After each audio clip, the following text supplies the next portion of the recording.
أعوذ بالله من الشيطان الرجيم بسم الله الرحمن الرحيم الحمد لله رب العالمين اللهم صل على محمد وآل محمد وعجل فرجهم.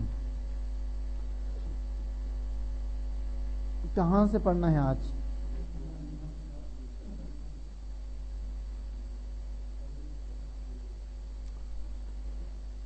طریقۂ تحلیل عقلی میں جو پہلا کام ہے وہ یہ ہے آپ یہ معین کریں کیا سمجھنا چاہتے ہیں. پانی کو سمجھنا ہے، لکڑی کو سمجھنا ہے، پتھر کو سمجھنا ہے، انسان کو سمجھنا ہے، جو بھی آپ نے سمجھنا ہے اس کو معین کریں. ورنہ اب میں کس کو سمجھنا پتہ نہیں ہے ایسے فکر کریں. کیا سمجھے گا فکر کرنے کے لیے؟ بس فکر کرنے کے لیے پہلا کام یہ ہے کہ آپ مشکل کو سمجھ لیں کہ میں نے اس چیز کو سمجھنا ہے، اس کی تہ تک پہنچنا ہے، یہ کام. پھر اس کو سمجھنے کے بعد آپ دوسرا کام یہ کریں کہ یہ پانی یا انسان یا لکڑی یا پتھر جس کو بھی سمجھنا ہے وہ اجناس عالیہ جو کہ 10 ہیں ان 10 میں سے کس میں داخل ہے. آئے یہ جوہر میں داخل ہے یا عرض میں داخل ہے. اگر عرض میں داخل تو عرض 9 ہے. آیا کم میں داخل ہے، کیف میں داخل ہے، متاع میں داخل ہے، عین میں داخل ہے، وضع میں داخل ہے، فعل میں داخل ہے، انفعال میں داخل ہے. یہ جتنے بھی اس کے اقسام ہیں. پھر اگر کیف میں اس کی مختلف قسمیں ہیں. بس پہلے آپ جن سے عالی جو کہ 10 ہے ان کے پاس جاؤ، دیکھو کہ میرا مشکل ان میں سے کس میں داخل ہے. جس میں داخل ہے اسی کے افراد میں جستجو کرنا شروع کریں، باقی افراد کو جستجو کرنے کی ضرورت نہیں ہے. مثلا جو کل مرحوم مظفر نے جو مثال دی ہے اس نے پانی کی مثال دی ہے. آپ پانی کو سمجھنا چاہتے ہیں تو پانی اعراض 9 عرض ہیں، ایک جوہر ہے، یہ ملا کر 10 ہو گیا. ان کو اصطلاح منطق اور فلسفے میں مقولات 10 کہا جاتا ہے. مقولات 10 یعنی وہ محمولات جو 10 ہیں اور اپنے موضوعات پر حمل ہوتے ہیں، یعنی مبتدا کے لیے خبر واقع ہوتے ہیں. مبتدا کے لیے خبر جو واقع ہوتے ہیں وہ ان 10 میں سے ایک ہے. مقولات یعنی محمولات ہے. مقول یعنی محمول جو حمل ہوتے ہیں کسی موضوع پر. اب پانی کو ہم نے دیکھا کہ یہ عرض میں سے نہیں ہے بلکہ جوہر میں سے ہے. کیوں؟ عرض وہ ہے جب وجود میں آئے گا تو کسی کے طفیل سے وجود میں آئے گا، یعنی کسی کے توسط سے وجود میں آئے گا، یعنی کسی کے ضمن میں وجود میں آئے گا. جیسے رنگ آپ دکھاؤ مجھے، رنگ کیسے دکھائے گا؟ اگر کوئی آپ کسی دکاندار کے پاس جا کر کہ مجھے سرخ رنگ دکھاؤ، وہ کیا دکھائے گا؟ وہ سرخ کپڑا کے دکھائے گا. آپ کہیں یہ تو کپڑا لاتے ہو، مجھے فقط سرخ رنگ دکھاؤ جو کپڑا نہ ہو. وہ پھر پاؤڈر لائے گا. پاؤڈر تو جسم ہے، مجھے فقط رنگ دکھاؤ. ممکن ہے ہمیں 2 تھپڑ مار کے دکان سے بھگا دیں. میں رنگ کیسے دکھاؤں؟ رنگ یا تو کپڑے کے ذریعے میں دکھاؤں گا، یا تو کوئی کاغذ کے ذریعے، یا تو پاؤڈر کے ذریعے جو اس میں رنگ کے مواد ہوتے ہیں. ورنہ ان سے ہٹ کر میں رنگ دکھا نہیں سکتا ہوں، کیونکہ رنگ کے لیے مستقل وجود نہیں ہے. رنگ ہمیشہ کسی جسم کے ذریعے سے وجود رکھتا ہے. پھر آپ جائیں کسی مٹھائی کی دکان پہ، بھائی مجھے ذائقہ شیرین ذائقہ دکھاؤ، شیرین ذائقہ مجھے ضرورت ہے. تو وہ کوئی گلاب جامن لا کے آپ کو دے گا یا کوئی رس گولا دے گا. یہ تو جسم ہے، مجھے فقط ذائقہ چاہیے، جسم نہیں چاہیے. ادھر سے مار کھا کے بھاگنا پڑے گا ہمیں. بھائی ذائقہ ہم انہی کے ذریعے سے لاتے ہیں، اس کے علاوہ ذائقہ کا وجود دنیا میں ہے نہیں. ذائقہ یا تو اس میں ہے، یا تو فلان میں ہے، یا تو فلان میں ہے. ذائقہ کا الگ وجود نہیں ہے جسم سے ہٹ کر. آپ کہیں مجھے خوشحالی دکھاؤ، اب خوشحالی دکھانے کا کیا دکھائے گا آپ کو؟ کوئی ایسا آدمی دکھائے گا جو خوشحال ہو. اگر یہ تو آدمی ہے، مجھے آدمی نہیں چاہیے، مجھے فقط خوشحالی چاہیے. اور خوشحالی کہاں سے لائے گا؟ لا سکتے ہیں؟ خوشحالی عرض ہے، اس کا وجود الگ جداگانہ پتھر کی طرح الگ وجود نہیں ہے. یا خوشحالی یا زید میں ہوگا یا بکیر میں ہوگا یا عمر میں ہوگا, کسی انسان کے زمین میں ہوگا, ورنہ خود خوشحالی کہاں ہے؟ ہنسنا رونا یہ سب کیا ہے؟ یہ سب عرض میں سے ہے. ہنسنا کہاں ہے؟ جب کوئی آدمی ہو, کوئی ہنسنے والا ہو, پھر ہنسنا وجود میں آئے گا. کوئی رونے والا ہو تو رونا وجود میں آئے گا, ورنہ خود رونا کہاں ہے؟ انسان کے جتنے بھی افعال ہیں وہ سب عرض میں شامل ہیں. آپ کہیں مجھے زید کے بغیر زید کا عمل چاہیے. ابھی زید کو خدا نے پیدا بھی نہیں کیا ہے, لیکن زید کا کھانا کھانا میں دیکھنا چاہتا ہوں. اور جب وہ زید ہے ہی نہیں, کیا کیسے دیکھو گے تم زید کو, زید کے کھانے کھانے کو, زید کے پانی پینے کو. ابھی کوئی کہے مجھے حضرت عیسیٰ کے باپ سے ہاتھ ملانا چاہیے, میں چاہتا ہوں کہ حضرت عیسیٰ کے باپ سے ہاتھ ملاؤں. وہ ملا سکتے ہیں؟ کیوں نہیں ملا سکتے ہیں؟ کیونکہ اس کے باپ ہے ہی نہیں, تو کہاں سے ملائے گا؟ یہ سب عرض کی مثال یوں ہے. عرض وہ معنی ہے جو خود الگ مستقل طور پر وجود نہیں رکھتا, بلکہ وہ کسی چیز کے ضمن میں وجود رکھتا ہے, جیسے افعال انسان ہے. ٹھیک, اب آگے آپ نے پانی کو دیکھنے کی عرض میں سے نہیں ہے. پانی خود دریا میں دیکھو بہت سے لوگوں کو غرق کرتا ہے, یہ خود وجود مستقل رکھتا ہے, بس یہ عرض میں سے نہیں بلکہ جوہر میں سے ہے. جب جوہر میں سے ہیں پھر دیکھو آپ جوہر کی تو مختلف قسمیں ہیں, 5 قسمیں ہیں جوہر کی. عقل ہے, نفس ہے, صورت ہے, مادہ ہے اور حیولہ ہے. حیولہ البتہ مادے کو کہتے ہیں. اب ان میں سے کون سا ہے؟ اور جسم ہے, جوہر, یہ سب ہے. جب یہ سب ہے تو پھر ان میں سے کون سا ہے؟ پانی نفس میں سے تو نہیں ہے. نفس یعنی روحی انسان, باطنی انسان, وہ بھی نہیں ہے. عقل بھی نہیں ہے, مادہ بھی نہیں ہے, صورت بھی نہیں. پھر کیا ہے؟ خالی میں سے کوئی ہوگا, وہ جسم میں سے ہوگا. اور جسم میں سے ہے تو دیکھو یہ کس جسم میں سے. پھر آپ دیکھو, پھر جسم کو مختلف حصوں میں بانٹ لو. جسم کی کئی قسمیں ہیں. دیکھو کہ یہ پانی جسم کے کس قسم میں سے ہے, ٹھوس جسم میں سے ہے یا مائع جسم میں سے ہے, جسم جامد میں سے ہے یا جسم سیال میں سے ہے. سیال یعنی مائع جسم, جامد یعنی ٹھوس جسم. آیا ٹھوس اجسام میں سے ہے پانی؟ تو کہتے نہیں ہے. تو آپ ہم پانی کو سمجھنے کے لیے ٹھوس اجسام کو سمجھنے کی ضرورت نہیں. پانی سیال میں سے ہے, مائع میں سے ہے, تو آپ مائع کو لائیں.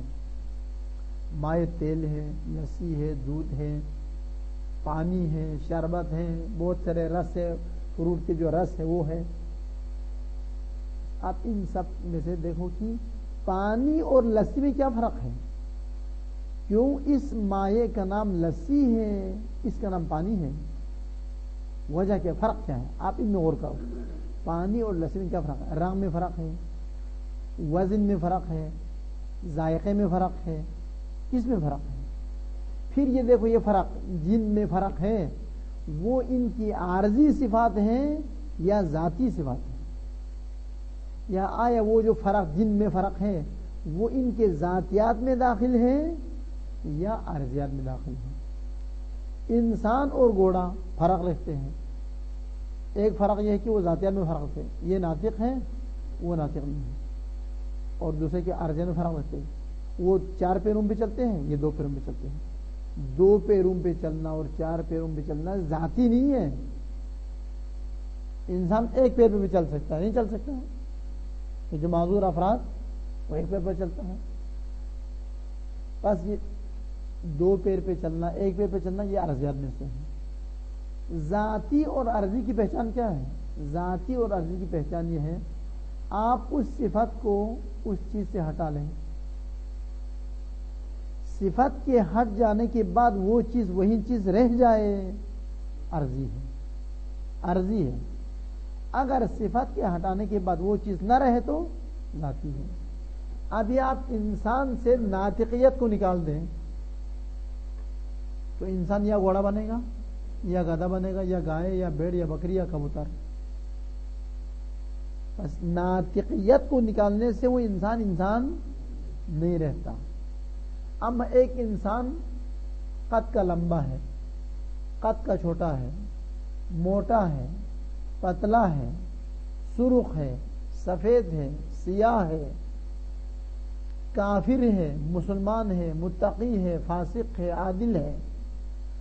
آپ ایک انسان جو کہ عادل تھا اس کو آپ فاسق بنا لیں، پھر دیکھو یہ انسان رہتا ہے نہیں رہتا ہے. بس عادل ہونا ذاتیت انسان میں سے نہیں ہے، یہ حرجت میں سے. ایک انسان کافر تھا اس کو مسلمان بناؤ، پھر دیکھو یہ انسان وہی انسان رہتا ہے یا فرق پڑ گیا، وہی انسان رہا. بس مسلمان ہونا ذاتی انسان میں سے نہیں ہے بلکہ عارضی میں سے. ایک آدمی موٹا تھا اس کو ورزش کرا کے کھانا کم کھلا کے پتلا کر دو، پھر دیکھو یہ وہ انسان رہتا ہے نہیں رہتا ہے. بس موٹا ہونا ذاتیت انسان میں سے نہیں ہے بلکہ عارضیت میں سے. ایک انسان قد کا بلند تھا اس کو آپ کسی بھی ورزش کے ذریعے سے مزید بڑھنے سے روک لو تو اس کے قد مزید بلند نہیں ہوگا. آپ نے بلندی کی طرف جانے کو روک لیا، پھر دیکھو انسان رہتا ہے انسان نہیں رہتا. بس قد کا بلند ہونا اور کوتا ہونا یہ انسان کی ذاتیات میں سے ہے. اس طرح سے آپ غور کرتے ہوئے جائیں، پھر پتہ چلے کہ ذاتی کون سے اور عرضی کون سے. خلاصہ آپ نوع مشکل، اصل مشکل کو متوجہ ہونے کے بعد اور سمجھنے کے بعد آپ نوع مشکل کو پہچانیں گے. نوع مشکل کو پہچاننے کا مقصد ہے کہ یہ مشکل کس قسم میں داخل ہے، آئے جوہر میں سے ہے یا عرض میں سے. جوہر میں سے ہے تو جس میں مطلق میں سے ہے، جس میں نامی میں سے ہے. اگر نامی میں سے تو پھر کیا ہے. اس طرح سے تقسیم کرتے ہوئے آپ لے آؤ نیچے. جب آخری مرحلہ اس کے تقسیمات ختم ہو گئے تو آپ کو پتہ چلے گا اس کے جنس کے قریب کے کون کون سے ہیں، جنس سے بعید کون کون سے ہیں، فصل قریب کیا ہے، فصل بعید کیا ہے، خاصہ کیا ہے، عرض عام کیا ہے. پتہ چل جائے گا آپ کو. اس کی پوری پٹی کو دیکھنے سے پتہ چلے گا. جو ہر سے میں نے اس کو ڈھونڈتے ہوئے لایا ہے، جو ہر سے میں نے تقسیم کرتے ہوئے لایا، ادھر ہے ادھر نہیں ہے. پھر ادھر ہے تو اس کی بھی کئی قسمیں ہیں، اس میں اس فرد کی لائن میں ہے، اس میں نہیں ہے. پھر نیچے رہے تقسیم کرتے ہوئے لایا. اب آپ کے ذہن میں وہ پوری پٹی آپ کے ذہن میں ہے. اسی پانی سے لے کر تا جو ہر تک کی جو پٹی ہے وہ آپ کے ذہن میں ہے. اگر جتنے فاصلہ ہے، پانی سے اوپر والے کلی کا نام جن سے قریب ہے، اس سے اوپر والے کے نام جن سے بعید ہے. پھر جاؤ تا جو ہر تک جن سے بعید ہے، یا قریب یا بعید ہے، اور کوئی مسئلہ نہیں ہے. البتہ ایک تیسرا اصطلاح بھی جن سے متوسط بھی کہا جاتا ہے. آخری کو بعید، پہلی صورت کو قریب، بیچ والے کو متوسط. تو آپ اسے کیا پتہ چلا؟ آپ کو حدود کو پتہ چل گیا. آپ نے اس تقسیم کی برکت سے حد الماء، حد الماء و تعریف الماء، جنس الماء، فصل الماء، خاصۃ الماء کو آپ نے پیدا کر دیا. آپ اس پٹی میں دیکھو، حد تام کے ذریعے تعریف کرنا ہے، اس پٹی سے جنس قریب کو اٹھا کے ادھر رکھ لو، فصل قریب کو اٹھا کے ادھر رکھ لو، یہ بن گیا پانی کا حد تام. اگر آپ نے حد ناقص سے تعریف کرنا ہے تو آپ جنس بعید کو لاؤ، فصل قریب کو لاؤ، یا فقط فصل قریب کو لے آؤ، یہ بن جائے گا حد ناقص. اگر آپ نے رسم تام کے ذریعے تعریف کرنی ہے، جنس بعید اور خاصے کو لاؤ، یا ایک قول کی بنا پر جنس قریب اور خاصے کو لاؤ، یہ بن جائے گا رسم تام. اگر آپ رسم ناقص سے تعریف کرنا چاہتے ہیں، پٹی آپ کے سامنے ہے، یہ اس کے جنس کا لائن ہے، یہ فضل کے لائن ہے، یہ عرض عام کی پٹی ہے، یہ خاصہ کی پٹی ہے. ان میں سے جس کو بھی اٹھانا ہو اٹھا کے برابر تعریف کرے گا، منٹ میں تعریف کرے گا. تو تقسیم کے ذریعے سے آپ کو تعریف کرنے کے لیے راستہ فراہم ہوا. اس کو کہتے ہیں کہ تقسیم کے ذریعے حدود اشیاء کو کسب کرنا اور رسوم اشیاء کو کسب کرنا. اب آپ دورے سوم میں جائے گا، دورے دوم سے گزارنے کے بعد دورے سوم میں جائے گا. دورے سوم کیا ہے؟ دورے سوم میں آپ جانے کے بعد آپ نے معلومات کے بیچ میں گھومنا ہے، گھوم پھر کے پتہ کرنا ہے کہ کس جنس کے افراد میں یہ داخل ہے، اس کی جنس قریب کون سا ہے، بعید کون سا، فلان کون سا، فسان کون سا. پھر گھومنے کے بعد آپ مرحلہ چہارم میں جائے گا. مرحلہ چہارم میں آپ نے ترکیب کرنا ہے. کیا کرنا ہے؟ ترتیب دینا ہے. جن سے قریب کو ادھر رکھنا ہے, فصل قریب کو ادھر. حد تام بن گیا. حد تام بننے کے بعد مرحلے پنجم. پنجم کیا ہے؟ مجہول تبدیل ہوگا معلوم میں, یہ مرحلے پنجم ہے. پس مرحلے اول نوع خود مشکل کو سمجھنا, مشکل یہ ہے میرا, میں اس کو سمجھنا چاہتا ہوں. مرحلہ دوم یہ مشکل اجناس اور اجناس بالا, اجناس پائین, اجناس متوسط کس میں داخل ہیں. مرحلہ سوم ذہن کے پاس جا کے معلومات کو ڈھونڈنا ہے, بہت سارے معلومات کو اپنے سامنے رکھنا ہے. مرحلہ چہارم ان کو آپس میں جوڑنا ہے. مرحلہ پنجم میں آپ مجہول پہ پہنچنا ہے. وَإِذَا وَإِذْ نَحْنُ اخْتَرْنَا الْآنَا, یہ ہے نا, وَإِذْ نَحْنُ اخْتَرْنَا الْآنَا طریقۃ التحلیل العقلی اولا, اور چونکہ ہم نے اس وقت طریقے تحلیل عقلی کو انتخاب کیا ہے رسوم اشیاء حاصل کرنے کے لیے, حدود اشیاء حاصل کرنے کے لیے, فَلْنَذْكُرْهَا, ہم طریقے تحلیل عقلی کو آپ کے سامنے پیش کریں گے, متمثلتاً یا متمثلتاً فی الحرکات الثلاثی, اس طریقے تحلیل عقلی کو تینوں حرکات کے اندر مجسم کیے ہوئے. متمثلتاً کا معنی کیا ہے؟ مجسم کیے ہوئے. متمثلتاً فی الحرکات الثلاث, یا ایک معنی ہے ترجمہ. ایک ترجمہ کیا ہے؟ طریقے تحلیل عقلی کو ہم مجسم کریں گے کس میں؟ ان تین حرکات میں. ان تین حرکات کی صورت میں ہم آپ کو دکھائیں گے طریقے تحلیل عقلی کیا ہے. ایک ترجمہ یہ بھی بن سکتا ہے کہ متمثلتاً فی الحرکات الثلاث, اس طریقے تحلیل عقلی کو حرکات ثلاث کے قالب میں ڈالے ہوئے. حرکات ثلاث کے قالب میں ڈال کر ہم آپ کے سامنے پیش کریں گے. اور ایک تیسرا ترجمہ یہ بنتا ہے کہ فَلْنَذْكُرْهَا, ہم طریقے تحلیل عقلی کو ذکر کریں گے, متمثلتاً نمونہ بنائے ہوئے تینوں حرکات کے اندر. یعنی اس کو ہم ایک نمونہ بنائیں گے تینوں حرکات کے ضمن میں, بطور نمونہ پیش کریں گے. بس متمثلتاً کا معنی یہ ہے. وہ آپ کے ترجمے میں کیا ترجمہ کیا ہے؟ نہیں ہے, اور بعد میں دیکھو. فَإِنَّكَ عِنْدَمَا تَجْتَازُ الدَّوْرَ الثَّانِيَةَ, جب آپ مرحلے دوم سے گزر جاؤ گے, تَنْتَقِلُوا إِلَى الدَّوْرِ الثَّالِثِ, آپ منتقل ہوں گے, پہنچ جاؤ گے دور ثالث یعنی مرحلہ سوم تک. مرحلہ سوم کیا ہے؟ مرحلہ سوم یہ مجہول سے دوبارہ ذہن میں موجود معلومات کے پاس واپس آنا. وَهُوَ الْحَرَكَةُ الذَّاهِبَةُ, الْحَرَكَةُ الذَّاهِبَةُ وہ ہے حرکت ذاہبہ. حرکت ذاہبہ کیا ہے؟ آپ کتاب میں بریکٹ میں ہے یا نہیں؟ بیکم نہیں ہے.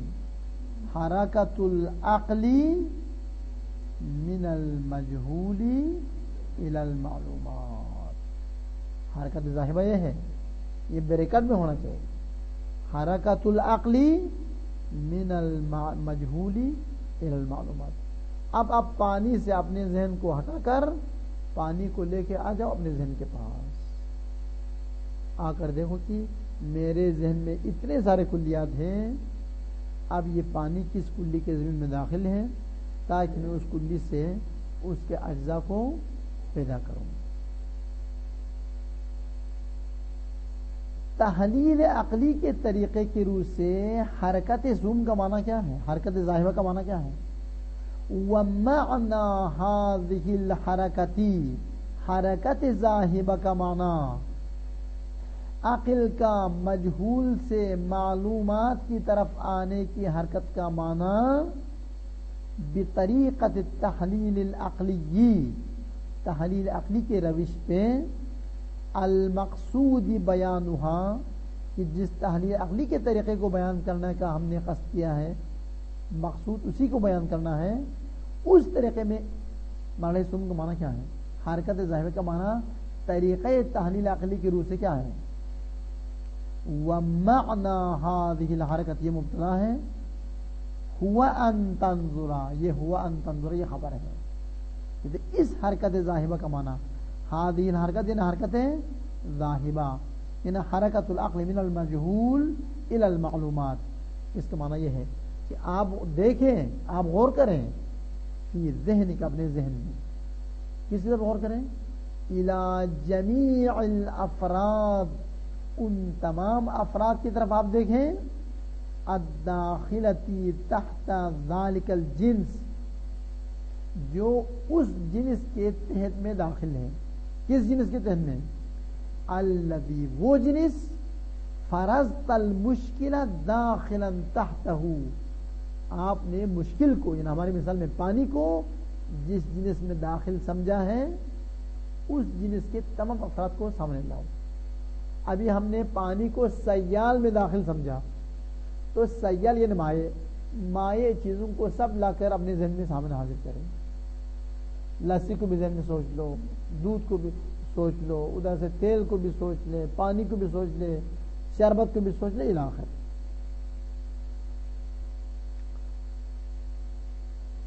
وفی المثال، ہماری مثال میں، تنظروا آپ دیکھو گے، الی افراد السوائل بہنے والی چیزوں کے افراد کی طرف، سواء کانت افراد السوائل ماء، چاہے وہ سائل سوائل بہنے والی چیزیں پانی ہو، او غیر ماء یا دودھ ہو، لسی ہو، تیل ہو، آپ دیکھو گے افراد سوائل کی طرف، یعنی بہنے والی چیزوں کے افراد کی طرف، اس لحاظ سے دیکھو گے، اس لحاظ سے دیکھو گے کہ یہ سوائل کے افراد ہیں، بس یہی میں یاد ہے، باعتبار ان کلھا سوائل، اس لحاظ سے دیکھو گے، پانی کو دیکھو گے اس لحاظ سے کیونکہ پانی مائع ہے، دودھ کو دیکھو گے اس نظر سے کیونکہ دودھ مائع ہے، فقط مائع ہونے کی جہت کو مد نظر رکھ کر پانی کو دیکھو گے، لسی کو دیکھو گے، تیل کو دیکھو گے، مختلف چیزوں کو دیکھو گے۔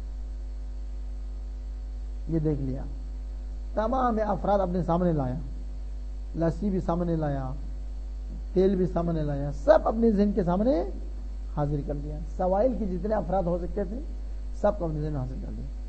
اب آئے گا مرحلہ چہارم، اب آپ کے پاس مرحلہ چہارم ہے، اب تمام افراد سوائل آپ کے سامنے ہیں، اب آپ انتخاب کرے گا، پانی کی حد تام بنانے کے لیے آپ انتخاب کرے گا، آپ ان سوائل میں سے کس کو ادھر رکھوں تو پانی کی تعریف بن جائے گی۔ وہنا اور یہاں، ننتقل الی الرابع، ہم دور چہارم کی طرف منتقل ہوں گے۔ وہ دور چہارم کیا ہے؟ وہو الحرکۃ الدائرہ، وہ ہے گھومنے کی حرکت۔ اب آپ ان سوائل کے بیچ میں گھومتے رہنا ہے، وہو حرکۃ الدائرہ، اے حرکۃ العقلی بین المعلومات، معلومات کے درمیان پھرتے رہنا، ادھر آنا ادھر جانا، اور یہی حرکت دائرہ مہم ترین اور پر مشقت ترین دور اور مرحلہ ہے۔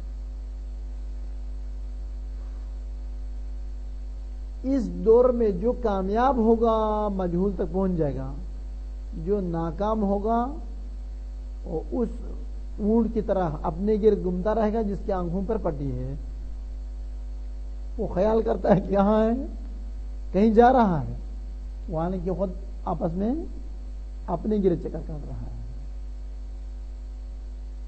اب ایک لطیفہ ہے، یہ چند سال پہلے، بہت 20-25 سال پہلے، کچھ افراد 18 نفر کو کہاں لے گیا، دبئی لے جاتے کہ 18,000 روپیہ، اس زمانے میں 18,000 روپیہ ان بیچاروں سے لیا، کہ ماڑی میں کسی نے بٹھا دیا، اور صبح کے قریب لا کر ادھر کرونگی کے ساحل پر اتار دیا، کہا یہ دبئی جاؤ۔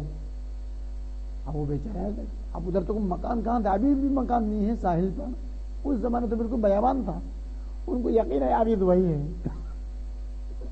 دیکھتے ایک دو آدمی اردو بات کرتے، بھائی تو وہی میں اردو میں کی بات کیسے کرتے مان جو کرنگی بیٹھے یہ حرکت ظاہرہ میں ناکام ہونے سے ایسا ہوتا ہے. کامیاب نہ ہونا وہ اپنے گرد گھومتا رہتا ہے, خیال کر تو وہی پہنچ گیا ہے, وہ کراچی میں گھوم رہا ہے. تو یہ بھی اگر کامیاب نہ ہو تو یہ اپنے گرد گھومتا رہے گا, کہیں نتیجے پر نہیں پہنچے گا, وہ دبئی کی طرح ہو جائے گا. پھر وہ ہوا اشق الادوار, اور یہ پر مشقت ترین مرحلہ ہے. ان 5 مراحل میں سے جو سب سے زیادہ دقیق اور پیچیدہ اور مشکل مرحلہ یہ حرکت دائرہ ہے, کہ آپ معلومات کے بیچ میں گھوم کے پانی کے لیے جن سے قریب فصل قریب, جن سے بعید فصل بعید, خاصہ عرض عام ان کو پیدا کرنا ہے. وَأَهَمُّ الْأَدْوَارِ, اور یہ مہم ترین دور ہے دائماً ہمیشہ, فی کل تفکیر, ہر فکر میں یہی ہے. آپ کسی بھی مطلب کو سمجھنے کے لیے فکر کرو گے تو اس فکر کا مرحلہ 4 مشقت ترین اور مہم ترین دور ہے. اگر بفضل اللہ تعالی فإن نجح المفکر فی الدور الرابع, اگر اس دور 4 میں حرکت دائرہ والے دور میں فکر کرنے والا کامیاب ہوا, نجح پاس ہونے کو کہتے ہیں, ٹھیک ہے نہیں, کامیاب ہونا یعنی پاس ہونا. اگر کامیاب ہوا تو یہ پہنچے گا مرحلہ 5 تک. مرحلہ 5 کیا ہے؟ مجہول تبدیل ہوگا معلوم میں. اگر کامیاب نہیں ہوا تو اپنے گرد گھومتا رہے گا, وہ دبئی جانے والا کرنگی پہنچے بیٹھا ہوا ہے, اردو میں بات کرتے ہو تعجب کرتا رہے گا بس دن بھر. فَإِن نَجَحَ الْمُفَكِّرُ فِي الدَّوْرِ الرَّابِعِ انتقل الْمُفَكِّرُ إِلَى الدَّوْرِ الْأَخِيرِ, جب یہ مفکر فکر کرنے والا شخص دور 4 میں کامیاب ہوگا تو دور 5 میں منتقل ہوگا, جو کہ دور آخر ہے. الذی, وہ دور آخر, بھی, اس دور آخر کے ذریعے سے حصول العلم, مجہول پر علم حاصل ہوتا ہے.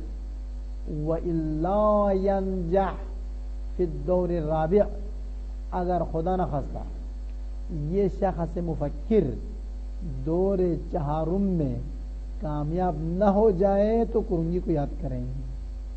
وَإِلَّا بَقِيَ فِي مَكَانِهِ, وہ اپنے مکان میں باقی رہے گا. یدور علی نفسہ, خود کے پیچھے گھومتا رہے گا, خود کے گرد گھومتا رہے گا, بین المعلومات میں, من غیر جدوا, من غیر فائدۃ, جدوا یعنی فائدہ, بغیر فائدہ کے گھومتا رہے گا. جیسے ان بیچاروں نے 18,000 روپیہ دیا, کرنگی کے اوپر کے گرد ساحل میں گھومتا رہا, خیال کیا وہ دبئی پہنچ گیا ہے. وَهَذِهِ الْحَرَكَةُ الدَّائِرَةُ بَيْنَ الْمَعْلُومَاتِ فِي هَذِهِ الطَّرِيقَةِ, پھر کہتے ہیں طریقے تحلیل عقلی میں معلومات کے درمیان گھومنا کس کو کہتے ہیں؟ آپ ہمیں وہ سمجھاؤ. تحلیل عقلی کے طریقے میں معلومات کے درمیان گھومے گا تو یعنی کیا کرے گا؟ گھومے گا یعنی کیا کرے گا؟ گھومنا کس کو کہتے ہیں؟ معنی کرے آپ تو کہتے معنی یہ ہے. وَهَذِهِ الْحَرَكَةُ, یہ مبتدا ہے, هِيَ أَن يُلَاحِظَ الْفِكْرُ, یہ خبر ہے. کہتے مرحلہ اس طریقے تحلیل عقلی میں معلومات کے درمیان گھومنے کا معنی یہ ہے, ان یلاحظ الفکر یعنی المفکر,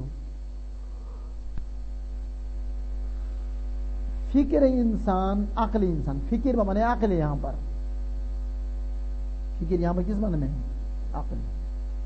عقل انسان مجامع افراد الجنس, ہماری مثال میں جنس کیا ہے؟ سائل, بہنے والا ہونا.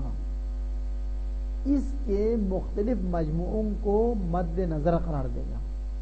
ایک ٹولہ ہے لسی کے لیے, ایک ٹولہ ہے دودھ کے لیے, ایک ٹولہ ہے تیل کے لیے, ایک ٹولہ ہے پانی کے لیے, ایک ٹولہ ہے پھلوں سے نکالے ہوئے رس کے لیے.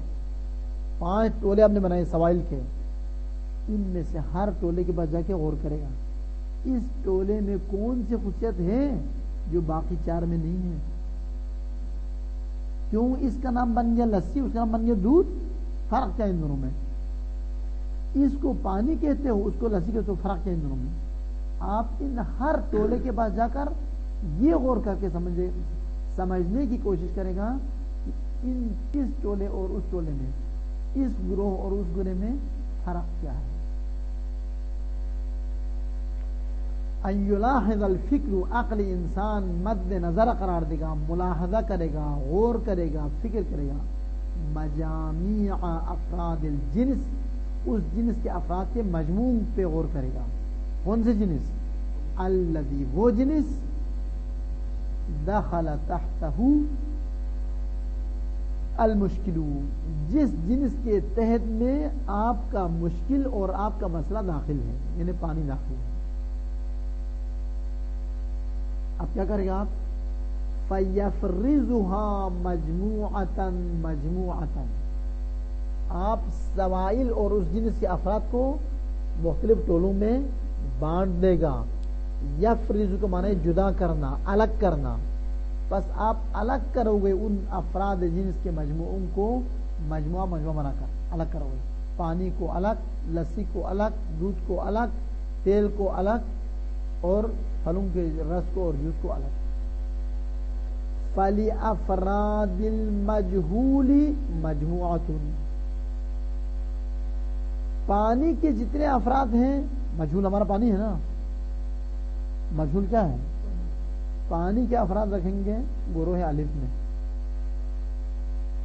وَلِغَيْرِ الْمَجْهُولِ من انواع الجنس الاخرى، پس افراد مجہول کے لیے مجموعہ، اور مجہول کے غیر باقی جنس کے افراد باقی انواع کے لیے بھی الگ الگ مجموعہ۔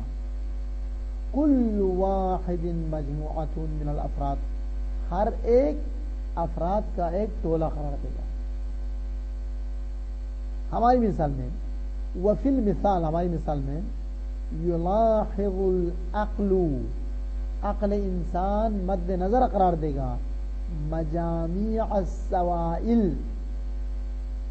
کہ یہ بہنے والی چیزوں کے مجموع کو، بہنے والی چیزوں کیا ہے وہ مجموع یہ ہے، الماء یہ مجہول ہے، والزئبق یا والزئبق، پارا، تھرمامیٹر کے اندر کیا ہوتا ہے؟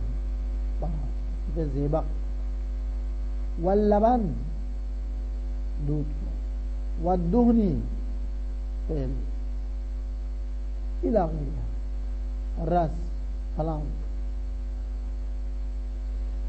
چلو مختلف حصوں میں اس کو بانٹ دیا، مختلف گروہ میں اس کو بانٹ دیا۔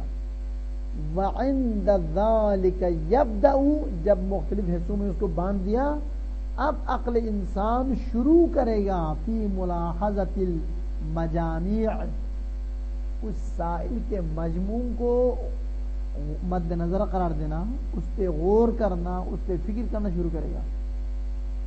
ملاحظۃ دقیقۃ، بالکل دقیق طریقے سے ان چیزوں پہ غور کرے گا۔ غور کر کے کیا کہے گا؟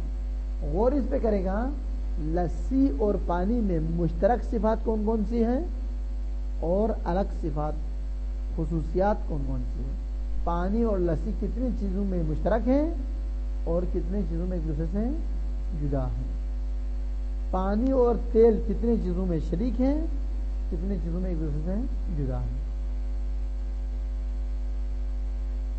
یہ پتہ کرے گا۔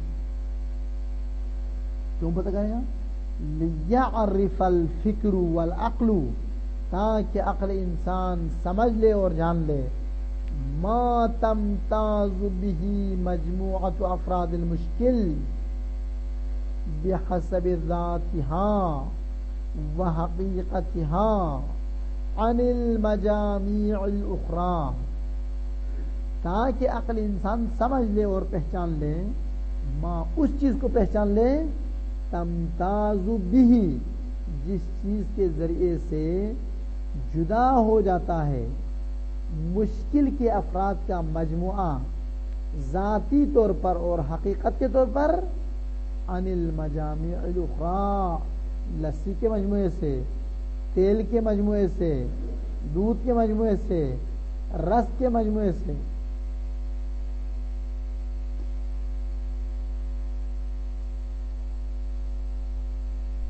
پھر یہاں پر آپ ڈھونڈتے وقت تجربہ اور دقت سے کام لینا پڑے گا تاکہ پتہ چلے یہ جو خصوصیات ان میں ہیں وہ ذاتی ہے یا عارضی ہے.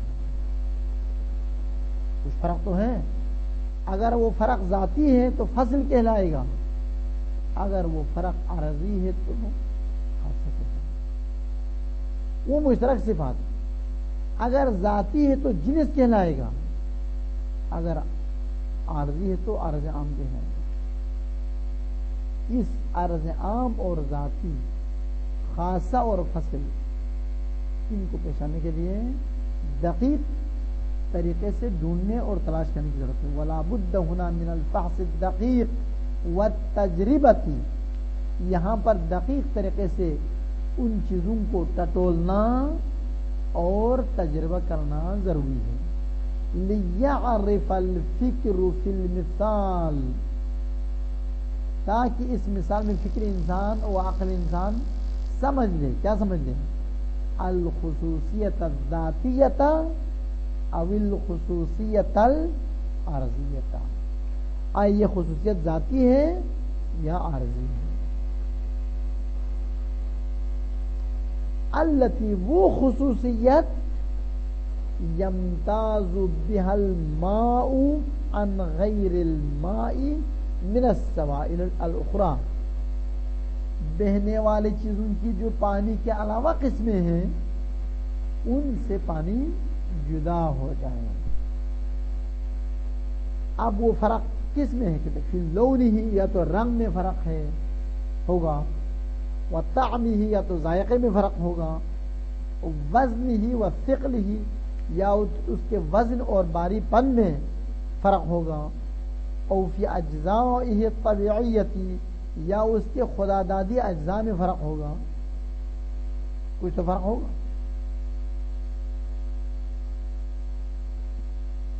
ٹائم ہے یا نہیں؟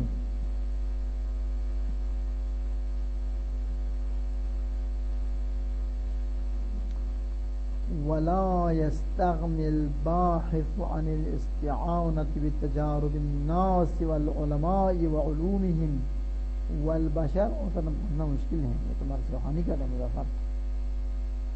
اللهم صل على محمد وعلى محمد. اس نے ہمارے روحانی کے تو ہم دعا پڑھ کے چھوڑ دیتے ہیں.